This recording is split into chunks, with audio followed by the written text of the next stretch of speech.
everyone. It's the YY Westy from my home in Vienna with my orange wall. Yeah, it's real, it's not a background. And tonight, or this afternoon, I have this lovely lady here with me, Sonia Desero. And tonight I have with me Chuck Brown. Today I have with me Pavel and Marina, the wonderful couple from Moscow, Russia.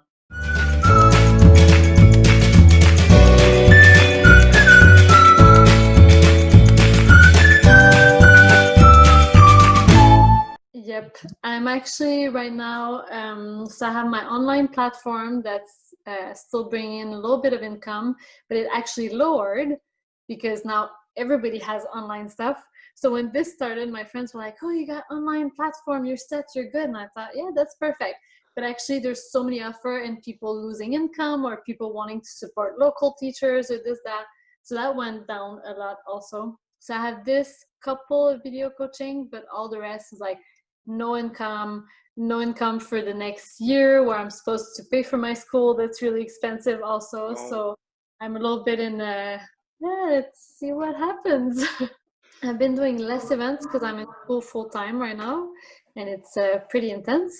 But I was doing basically I said I was going to do one, but I can't say no. So I ended up mostly doing 2 events a month.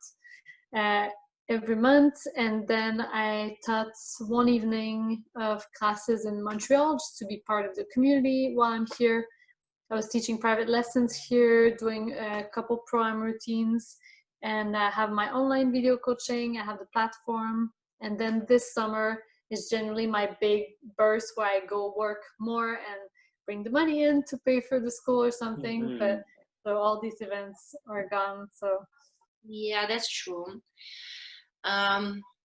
It's a sad thing, but still but it's opportunities to find the new ways how you can get the new students or bring them new information and make a little bit more job.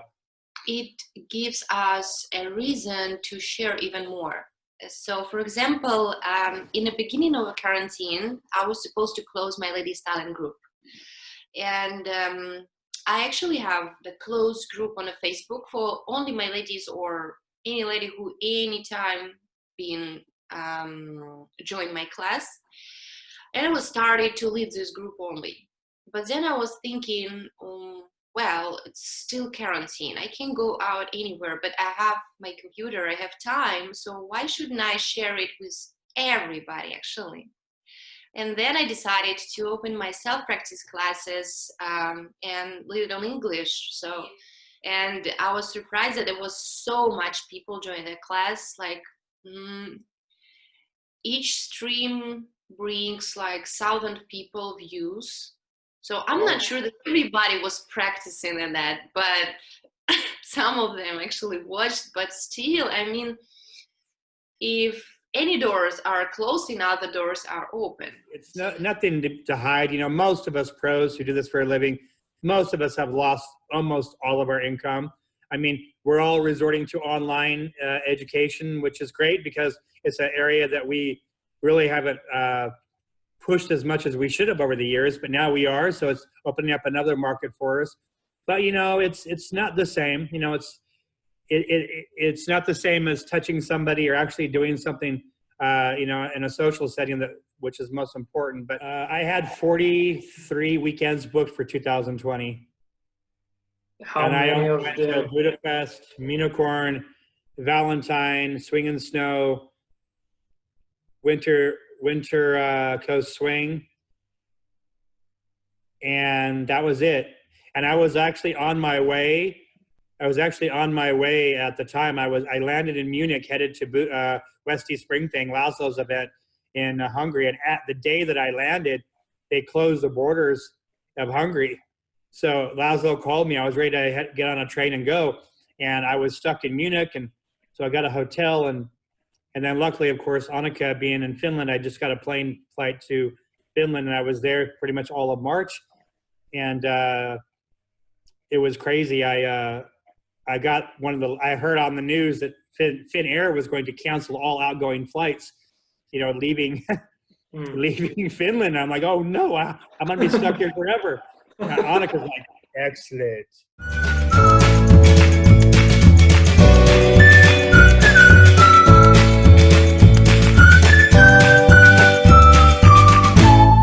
As a pro, this not only is my income, but it's also my soul. It's where my friends are.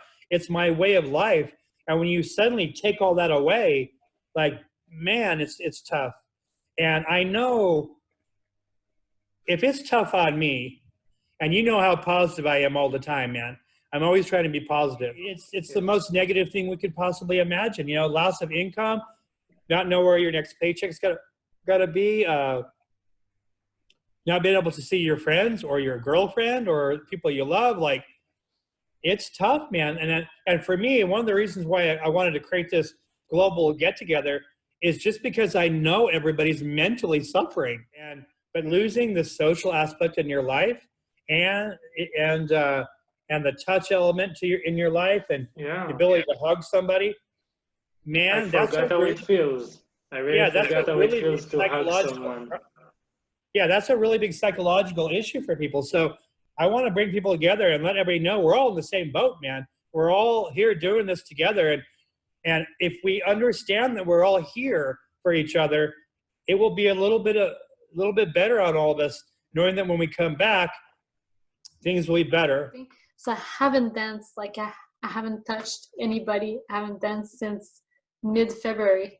Like, I feel like next time I'll try to do a sugar push, my body will be like, haven't touched anybody or haven't danced? I mean, okay, don't have to answer that. Since mid-March, but I haven't danced since mid-February. And even like for osteopathy, the studies I'm doing, it's manipulation on people. So you're supposed to be practicing. And, when they were doing the online classes at first, they're like, just take someone at home and practice on them. I'm like, I have no one at home. I'm alone. I'll take my cat. I don't have a cat. And I'm like, I was thinking about that because I'm like, okay, this situation is hard for everybody, and everybody has a different context. But I was thinking, I'm like, okay, everything I do in life, I tend to do things by myself, like what I want to achieve or the path I take, but I do everything is socially driven or with people. Like, I don't do solo dance, I do partner dance, right? And I love teaching one-on-one or group. Osteopathy is touching, manipulating other people. Like, I like going to school because it was a group of people. So it's all that, social effect. Like, I'm missing that, I'm missing the touch. And so I can give a very funny challenge. So if you have to keep the passion, try to learn one new dance in a week or in a couple of days. So couple of days and learn one new dance. It's maybe salsa, hip hop, shuffle, solo jazz. Try something new. Couple of days or 3-4 days if you need it. Don't forget about the rest day. Yes, and at the end of the challenge, you have to recognize that the West Coast swing is the best dance in the world. I actually had a specific time in my life, in my dance life, when I was kind of disappointed in West Coast swing. I mean, I felt like I'm getting bored. I wouldn't feel joy in when I was dancing in the parties. I just love the feeling that I'm enjoying my couple dancing, that I'm enjoying myself. I think it was because I was start to teach pretty much, and that's actually get effect on my joyful for the dancing.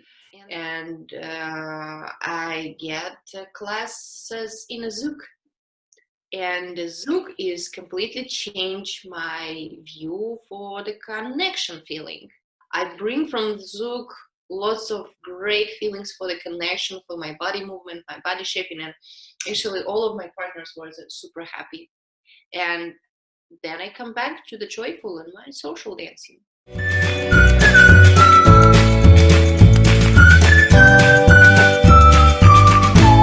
I think more back to normal August for here anyway. I don't know over there. But then after that, I don't know again if, like there's someone catch a flu and everybody goes crazy and they reconfine during the next winter or something. But so far I'm feeling like, as far as, borders and like really things, because now things are starting to reopen, not in Montreal, but in most places. But like borders and stuff like that, I feel like August is going to be more it. But yeah, that doesn't mean dance event, like who's going to dare throw a dance event with 300 people? And you think there will be events only starting from like New Year's or the end of the year or something? It's all that we have. I think the local events could start at fall. I think, but I'm not sure yet. It depends on the situation. But the events for the traveling probably not earlier than the end of the year, maybe December. Okay, so I think events could start around late fall, October, if things continue to go the way they're doing. We have seen a flattening of the curve in most places. The virus is still out there, and the virus knows no borders. And I think we're learning more about the therapeutics, how to treat this virus. But my biggest worry, and we all should be worried about this, is the second wave. Yes. Because if the experts are correct, and if this follows the same thing that happened in 1918, the second wave of the Spanish flu was way more deadly than the first wave. So if that's the case, we better have a vaccine ready like now.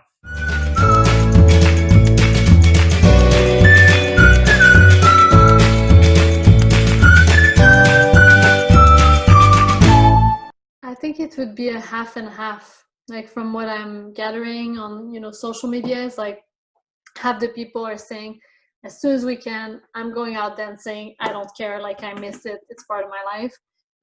Which I would totally be in that pool of people. Not because I don't think it's dangerous or whatever. It's just because I don't want to live my life in fear, and my job and my studies and everything is related to touching and being with people. So for me, as soon as it would be okay, following the recommendation, I would totally go. But I know the other half of the people is like, I don't feel safe, or I have people around me who are at risk. And it's hard to invest also in something when everything feels unsure. Like, yeah, are we going to be closed again? Are you going to invest in a flight, or are you going to be an event director and invest in your event knowing that you'll probably have half the people that normally come and need to make more, make a cleaning protocol or something like that. There's a lot of things that have not been thought of as of now. Yeah, the first one has even told me, we should prepare for 2 years maybe without. That's the thing I'm finding hard, is that I'm like, I have tons of ideas and solution, and I want to see the positive and, keep hope. But there's also a side that the more hope, I have, every time it goes down and it lasts longer, it's really disappointing. So it's like, how do you prepare for both sides? How do you keep your options for if, nothing reopens and it is 2 years and we're going to be living in this type of world? What do you want it to be for yourself? And then if it does reopen, well, we can be happy and reinvest in it if, for the people who feel comfortable. But I think we have to really have two, kind of train of thoughts right now at the same time. Now it's a really interesting time to learn that we don't have control, and the more adaptable we are, the better we're going to fare. And also, that's another point I was thinking about, the more curious we are, the more hopeful we're going to be. Because I was thinking, I'm like, what do we have to look forward to? Like, I don't know, if it stays like this and I'm alone in my basement apartment, for 2 years and everything. And I was thinking of people who lived through like crazy times, and people always talk about resilience. But for me, resilience is the after. Like, I went through a traumatic situation, and now I'm making it work, for me and going through. That's resilience. But as you're in it, how do you survive a shitty situation? And when I was watching those people and I was watching movies with those kind of scenarios, and I thought people probably unconsciously, but they were curious about life. Like, what's tomorrow gonna be? What's in 2 years? Like, that'd be cool, to know and be there to live it and know it, because we're gonna have been there for this crazy period that's gonna be unique, in one person's life, unless you live more than 100 years and live through another pandemic. Oh, hopefully not. And it's like, all right, and it might be amazing in 2 years. It might be amazing in 5 months, so just be curious, like, what's the new concept? How are we adapting? How are we changing things? How are we evolving through it? And I think for me, like, the curiosity is really the key for hope. So the situation that they could happen is, one, everything comes back like slowly, and events start regionally or locally first, and then go to maybe countrywide, then go regionally, then maybe go back to international when things get a lot better. That's option number one. Two, I think when things start reopening, there's going to be people who don't come back. Mm-hmm. There's going to be people that have moved on and done something else now. I mean, I think even pros. I mean, I think some pros and even some really good dancers and even the local community base might not come back. And the third thing, which I'm more positive about, and I think in my heart this is what's going to happen, is that people are so starved for attention from each other and connection from each other that people in the arts, like dance and art galleries and zoos and other things like this, I think we're going to be in a really good position, because people are going to be rushing back to do something fun again and to do something interactive with people again. But there's a fourth one too. There's a fourth possibility, and that is people are slow to come back because they can't afford to come back. You got to remember, there's a lot of people that have lost their income. Yes. They don't have money to do these online classes. They're keeping every piece of dollar they have and saving it for food and rent. And so now when you have dancing open up again, dancing is a luxury to a lot of people. So maybe they won't have the money to come back. For the people who is really hungry for the dancing, it's probably would be open for it, and the people gonna be traveling. I mean, that's why I'm wondering which event gonna be first after the quarantine, and how many people gonna be arrive. And I think it's gonna be a lot. So you think that any event, no matter what, is gonna be sold out? Yes, that's for sure. sure. Minutes, boom. Yeah, sold out, complete. So, we're not afraid to travel. We're just waiting that moment. Some people maybe not gonna back because they are not gonna feel confident, so they need to work out with the confident again, because the introvert people could feel more comfortable in their own space, and they decided they don't want it to back. Other people who are really afraid of the virus probably decided to stay even longer and not gonna back because it's a close distance. And like if you are spending a long time without any contacts, any like touches, it's complicated to like immediately come back and be like relaxing like that. A lot of new students come from another regions, another area is from the small cities. It was difficult for them to going into Moscow, take lessons, but right now they're learning and dancing with us in online. So it's an opportunity for people who couldn't do it before, and now they can. Maybe our community will even grow after this, who knows?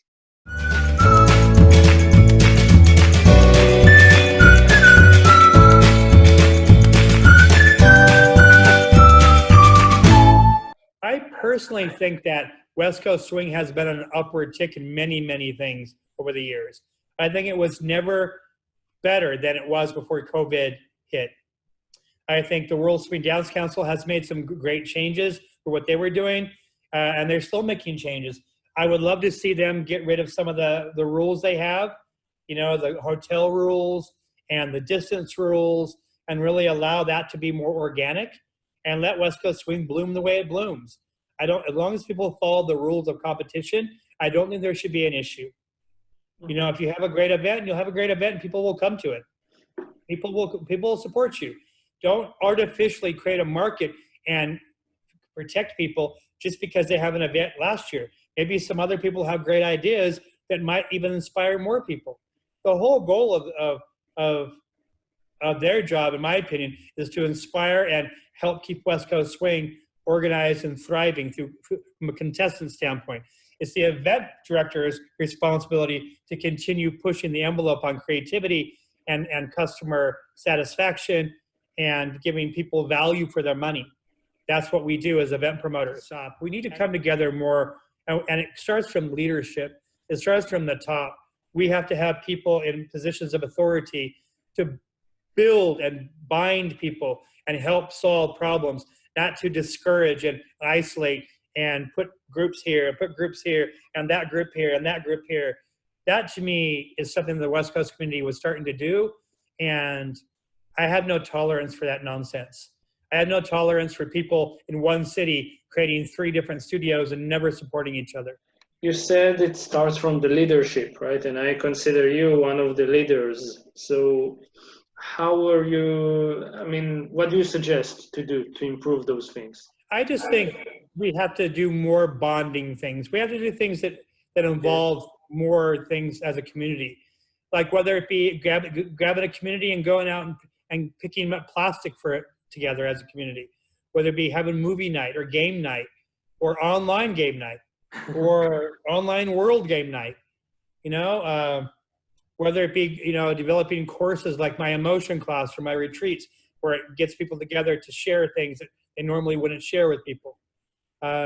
Whether it be more office hours for people to come and talk to a pro and have students actually be willing and open to come to a mentor or a teacher or a friend when they have a problem instead of holding it into themselves.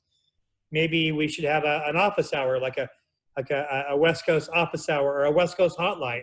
Maybe this COVID virus has, to me, opened up new markets for us. Maybe we can do more online things even when this thing goes back to normal. Yeah. Maybe we should have an online gathering once a month. I want to make my gathering once a month. That's my goal. So people that don't get a chance to go to one, they can go to another one. Or I want to be able to really get people together and have a big campfire with 1,000 people. For me, a lot of the debates, they don't even make sense to be had. Like, why do we need a debate about gender, you know, leading, following? Like, I don't even, like, it's out, like, it's just dance, you know, guy, girl, guy, something in between. I don't know what, I don't care. You know, that's not even a thing for me. So yeah, I would just like it to be that. That's a little utopic maybe, but you know, just people, why did we love it? Like what did we miss during this time? Is the physical contact, right? The social contact, that energy of being all together. Well, let's make it amazing once we get together and not make it polluted by all these extra thoughts, you know, or separation between people. Like there's no separation. You know, if you really, really hate the system, don't compete. Or like create an event with other rules, or be part, you know, like what do we have so much to talk and rehash and talk about and talk? Like Okay. people keep talking, like what are you doing? Right? Just do, don't talk, just do. Yeah, just do. And like, okay, we need to talk it through and we're doing something with people, but besides that, like again, there's no debate to be had. Like you like the system, you think it's great like this, then compete, be happy, get your points or not. Like awesome.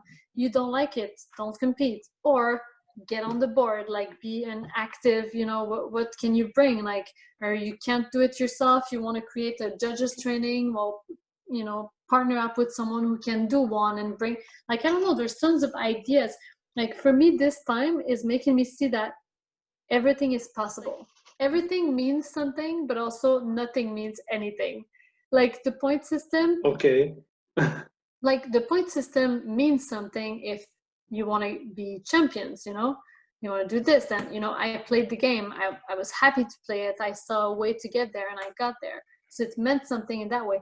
But it also doesn't mean anything. Like it's literally just a game some people made up to create a system. Like someone created a system. Well, they did something. You want something else, you go and create a system. It's a game, you know, play another game, make another game.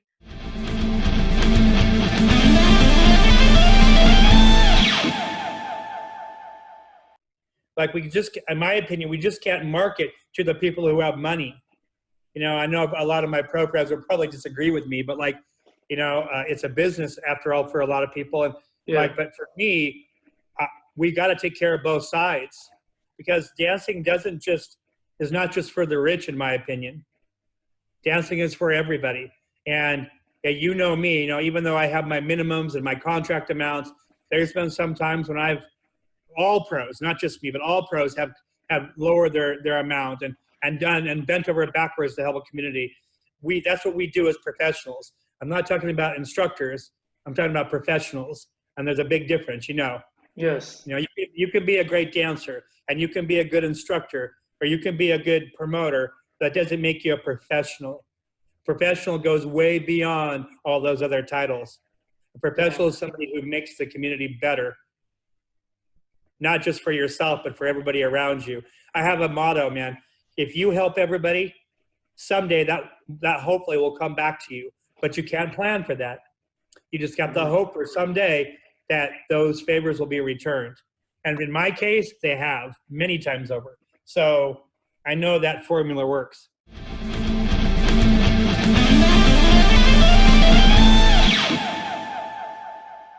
The one life lesson I can always give people is, don't hold back what you want to do.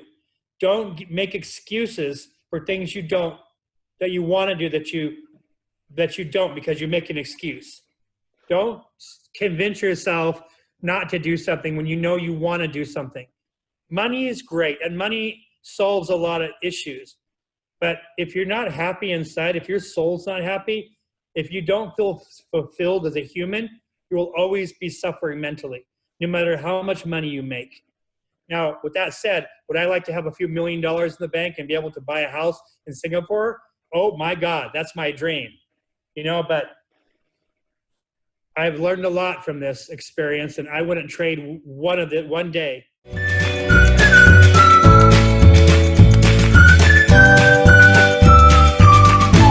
Be happy in the situations that you have, and learn something new, try something new. Right now is the best time for that.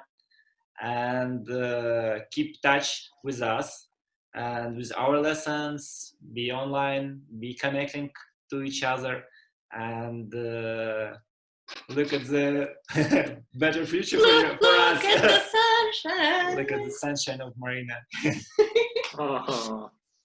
Yeah, I would say stay positive no matter what. And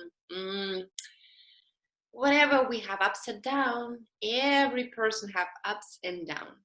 And the best way is to find what would you like the most, spend a little bit time for that, and then be happy for the result.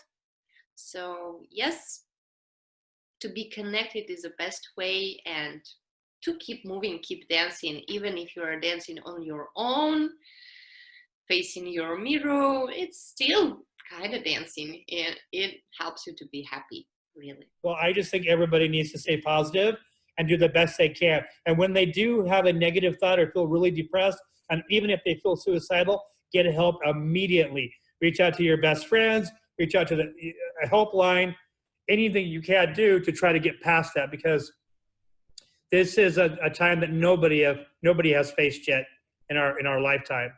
So do what you can to stay safe and healthy.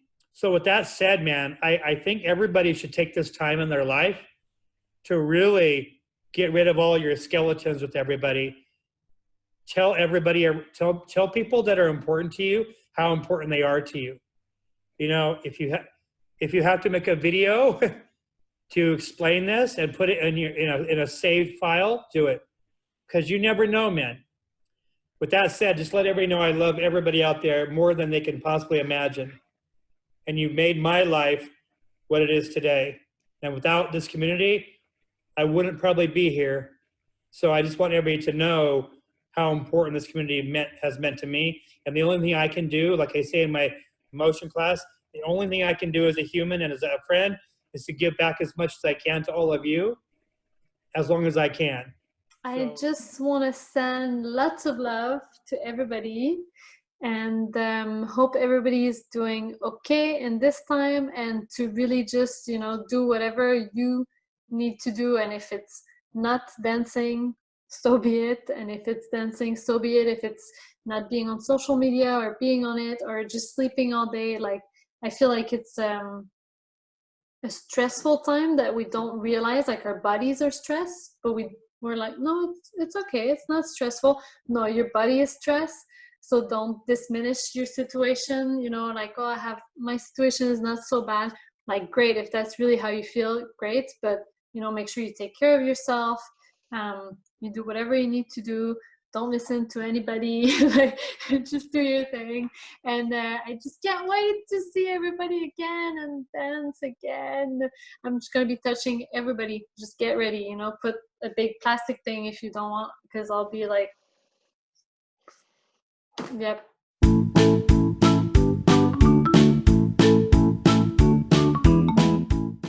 Hi, Mom.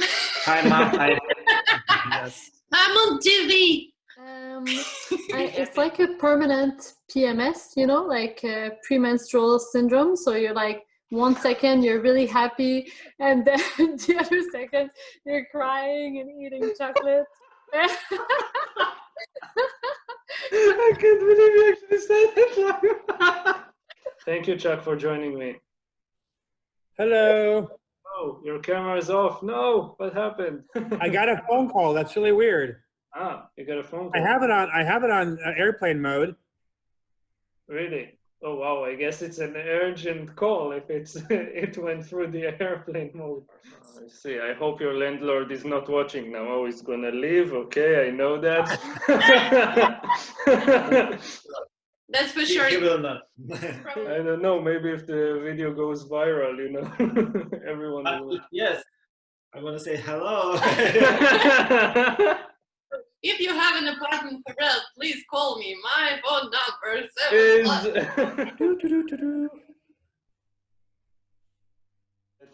Can you tell them something more than you will be home in the next coming week?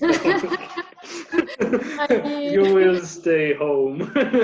Tomorrow will be the same. Yeah, that's all my readings. I just record my face saying that, and I send it.